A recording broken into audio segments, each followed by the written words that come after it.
Hey there, welcome back to my channel. In this video, I'm going to recommend some books that you can go ahead and read in the springtime. Some of the things that come to mind for me in spring is growth, renewal, new beginnings, rain, flowers, and learning. So I did compile a list of varied books that I think capture these elements in one way or another.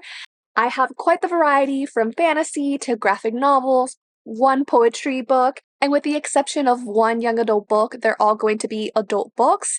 I know that sometimes it can be difficult to pick up a book because you don't really know what it sounds like or what the style of the writing is. So for each of the books that I mentioned, I'm going to read one or two sentences of the books that I recommend. That way you can get an idea if it's something that you want to pick up. So let's get right into the video. So as some of you know, I don't tend to read a lot of happy or uplifting books, but I think I did quite a good job at including some of those tones within the books that I recommend. So starting off with a pretty non-uplifting book, but I think one that really embodies change and growth is going to be The Vegetarian by Kang. And I believe this is translated. Yes, it's translated from the Korean by Deborah Smith. This is a book that I read a few years ago, and it's one that still has a lasting impact on me. So we are following our main character, Young Hye, and she is living the quite ordinary life as a Korean woman being married to her husband. And one day she starts to have these very violent dreams that culminate with her becoming a vegetarian. And so we do follow her as she's trying to very steadfastly defend her position to become a vegetarian and what that entails within her marriage, her friend group, the society that she lives in, and also how that changes her from within. It's very naturally a very graphic and violent book, so I would say to proceed with care. So I'm going to read one or two sentences from the beginning of the book for you right now. Before my wife turned vegetarian, I'd always thought of her as completely unremarkable in every way. To be frank, the first time I met her, I wasn't even attracted to her. Middling height, bobbed hair, neither long nor short, jaundiced, sickly-looking skin, somewhat prominent cheekbones. Her timid, sallow aspect told me all that I needed to know. I feel like that's a very interesting first paragraph. So that's The Vegetarian. The next book on this list is going to be the only graphic novel that I include in the video. This particular book is geared towards the learning that we can really embrace in the springtime. For me, it means learning more about history and learning more about the country and the world that I inhabit. So I know that history can be intimidating for people, so I do have a graphic novel to recommend. That is They Called Us Enemy by George Takei. So it's actually a memoir in the form of a graphic novel, but it also teaches you about the time during World War II when Japanese Americans were involuntarily denied the rights of American citizens, even though they were American citizens. So they were placed in internment camps, and this is told from the voice of George Takei when he was a little boy, and how this experience planted the seeds, growth, for his future. It's very easy to read, very digestible. This is what the style of the graphic novel looks like. Super easy, you can read it in a day, and I highly recommend to learn more about the United States. So following the strangeness that was The Vegetarian, this is also going to be the only poetry collection. Well, it's actually more of a novel told in verse, but really I like to think of it as poetry. And that is going to be Dreaming of You by Melissa Lozada-Oliva. This follows Melissa, and she is a Latinx poet who's grappling with loneliness, and she decides to resurrect the icon Selena, Selena Quintanilla, the star of Tejano pop music. So if you don't know who Selena Quintanilla is, you have to look her up. She is an icon. Love her music. And the reason that I'm recommending this is because spring is the time where dead things come alive again. And what better book to represent that than someone resurrecting a beloved flower gem who is Selena Quintanilla. Personally, I don't read tons of poetry, so this novel in verse I would say was a bit challenging for me. And I think if you're more versed in poetry, or if you like more experimental writing, I feel like this could be really up your alley, especially if you're someone who really loves Selena. I think that this might work for you. I personally just struggle with novels told in verse, and that is not the fault of this book. It's a personal thing. But let me go ahead and read you the first few lines to see if you might vibe with it. Hello, querido reader. Do you like poetry? Maybe you like songs. Do songs get trapped in your head like a rat on sticky paper? Are you afraid of dying, and does it fuel you? We aren't trying to sell you anything, but consider hanging us on your wall. Primero que todo, we love chisme. What is a meal without the seasoning of gossip? What is a conversation without a little talking some shit? We make eyes at each other through the trees, we clink our beers together on the rooftops, we send messages later on the car ride home. We all know the story of Selena Quintanilla, the Tejana pop star who was murdered by her best friend and the manager of her fan club, Yolanda Saldivar. So that is Dreaming of You. Side note, I think it's hilarious that people are calling Hailey Bieber the Yolanda of our generation. People are so creative. Okay. The next book that I want to recommend to you is another translated novel. That is Violeta by Isabel Allende. And I also feel like this cover is giving spring. Like the flowers, it's beautiful. This is the UK edition, by the way. The US edition is also very beautiful, but I just couldn't stay away from this color of blue. So I wouldn't say I'm on a strict sleeping schedule, but I value my sleep. I am not about staying up anymore. No, I need quality sleep. So I don't often stay up past my bedtime. But when I tell you that when I started this book and I had to stay up till like 3 or 4 in the morning to read because I couldn't put it down, I did that for this book. It was so engrossing. We follow one woman over the span of 100 years. Her name is Violeta. From when she was a little girl to her growing up, she was a consentida when she was younger, spoiled little brat who got everything. And so she is humbled by life. And it was so interesting to follow her life through her lens and to see a bunch of historical events that we learn about in school, but through a non-US centric lens. That's what I found the most fascinating about this book. But I am all over the place today. So this is a historical fiction novel. And if you're not a historical fiction reader, I still highly recommend if you like books that are very character driven. Violeta as a character is extremely fascinating and complex and nuanced and flawed. And I just really loved her journey of growth and experience. And I just think it's the perfect book to read in the spring. And it's also relatively short. It's not huge. It's a little bit over 300 pages. Oh, by the way, I forgot to say, this is translated from the Spanish by Francis Riddle. Francis Riddle translates some of my favorite books. So the book actually starts off with a letter. We know that this is an entire account of Violeta's history, and she is writing it to someone named Camilo. We don't know who Camilo is until the end of the story. So it starts with a letter to him, and that's what I'm going to read. Dear Camilo, my intention with these pages is to leave you a testimony of my life. I imagine someday when you're old and less busy, you might want to stop and remember me. You have a terrible memory since you're always so distracted, and that defect gets worse with age. I think you'll see that my life story is worthy of a novel because of my sins more than my virtues.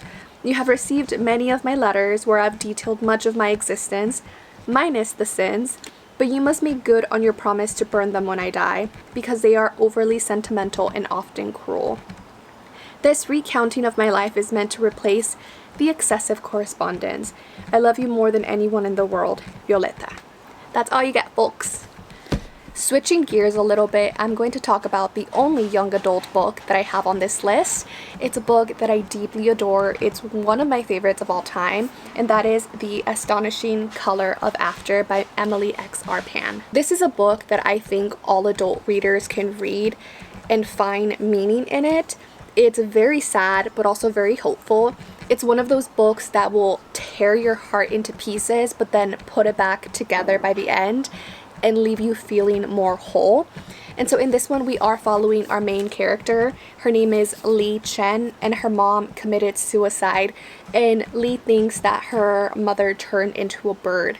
And Lee is carrying a lot of guilt ever since her mother's death, because at the time of her death, she wasn't there. She was out being a girl and enjoying her life, and ever since then she just carries that with her. So Lee takes a trip to visit her parents' family who live in Taiwan, I believe. Yes, they live in Taiwan, and here she learns more about her mom's ancestors and her roots, and it's just a very beautiful story. So here's a little passage from The Astonishing Color of After. My mother is a bird. This isn't like some William Faulkner stream of consciousness metaphorical crap. My mother is literally a bird. I know it's true the way I know the stain on the bedroom floor is as permanent as the sky. The way I know my father will never forgive himself. Nobody believes me, but it is a fact. I am absolutely certain. In the beginning, that mother-shaped hole was made of blood, dark and sticky, soaked to the roots of the carpet. Highly recommend it. Pick it up. So good. The next book on this list is the one and only romance that I have on here. I've never really been a big romance reader, but it is a genre that I started to explore late 2022, early 2023. And this is one of the best that I found, and I think it's perfect for the spring. So this one is Part of Your World by Abby Jimenez. It's a very recent read from me, so if you watch my videos, you know I've already talked about this book a lot. But I just really wanted to recommend it because I just absolutely adored it.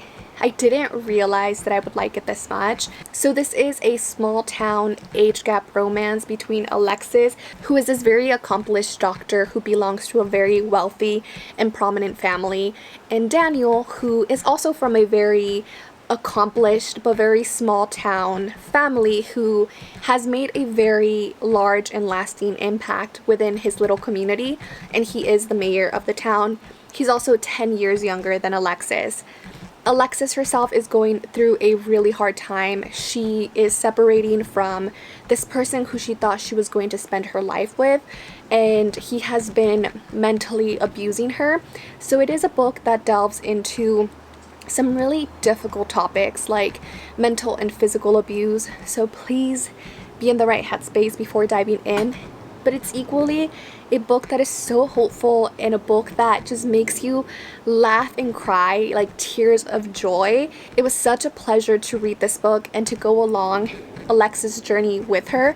There were a couple of times where I wish she would have communicated just a little bit more, but you know, it was part of her journey of not answering to anybody, about being unapologetically herself and learning how to do things for herself and learning how to make mistakes without other people judging the crap out of her. So really enjoyed this book, and if you like romance and you haven't picked it up, I think you'll really like it. Another thing that I will say, this is a very like cutesy romance. It's not spicy. Moths fluttered in my headlights over the long grass of the ditch. I was still clutching the wheel, my heart pounding. I'd swerved to miss a raccoon in the fog and careened into an embankment on the side of the road. I was okay, shaken, but okay. I tried putting the car in reverse. My tires spun uselessly, probably mud. Ugh, I should have bought the SUV instead of the sedan. I turned off the engine, put on the hazards, and called roadside assistance. They told me it'd be an hour wait. Perfect, just perfect. That doesn't really give you much, but it gives you a sense of the writing style, if anything. I have two more books to talk to you about. The first one of those is another historical fiction novel. That is Black Cake by Charmaine Wilkerson. This is personally a book that took me by surprise. I was in a really big reading slump. I know, story of my life. I just had another big reading slump. And it was a book that slowly brought me out of that as I listened and read through this book. I went into it knowing absolutely nothing, but the title and the cover just intrigued me, so I picked it up sometime last year, I believe. I read it last year. I don't think I read it this year. And the things that really sucked me in were the family dynamics and the alternating timelines.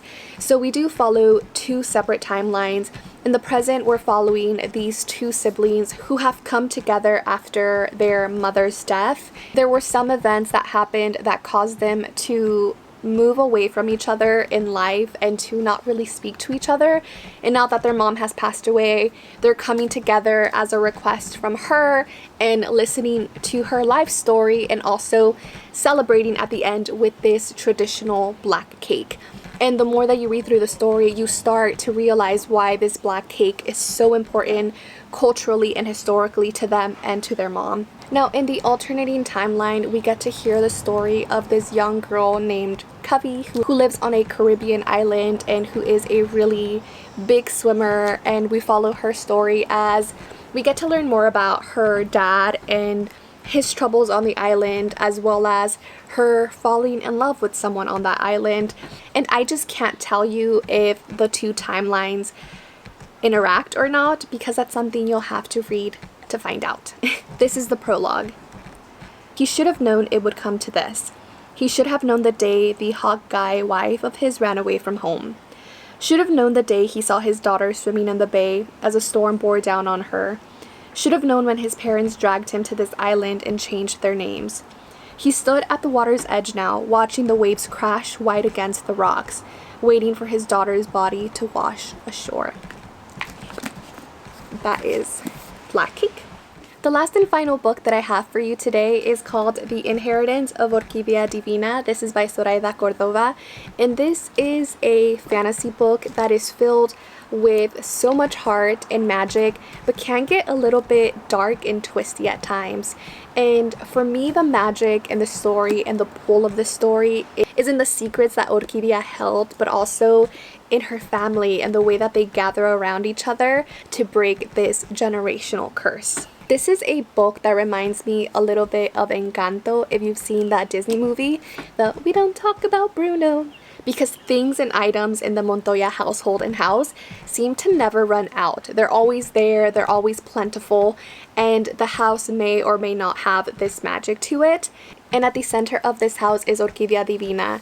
Now, the story opens up with her passing. She sends letters to her children and her grandchildren asking them to come to the house and to claim their inheritance. When they do get there, they realize that Orquidea has transformed into this ceiba tree, and they each scatter in their own ways. 7 years later, they are being tracked and hunted down for their particular gift, and they have to come together to stop whoever is after them. It's a very magical story, really well told. It feels like a mix of like magical realism and historical fiction. I really liked the characters. I loved the matriarch at the center.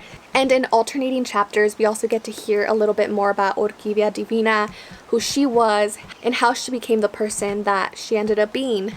For many mornings, there have been nothing but barren land. Then one day there was a house, a woman, her husband, and a rooster.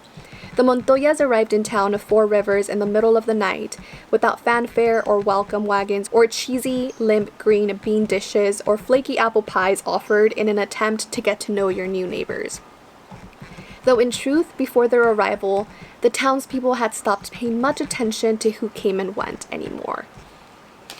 That is The Inheritance of Orquidea Divina. So those were all of the books that I had for you today. Let me know down below if you're going to pick up any of these or if you've read them, and give me a book that you really like to read in spring. I might check it out this coming spring.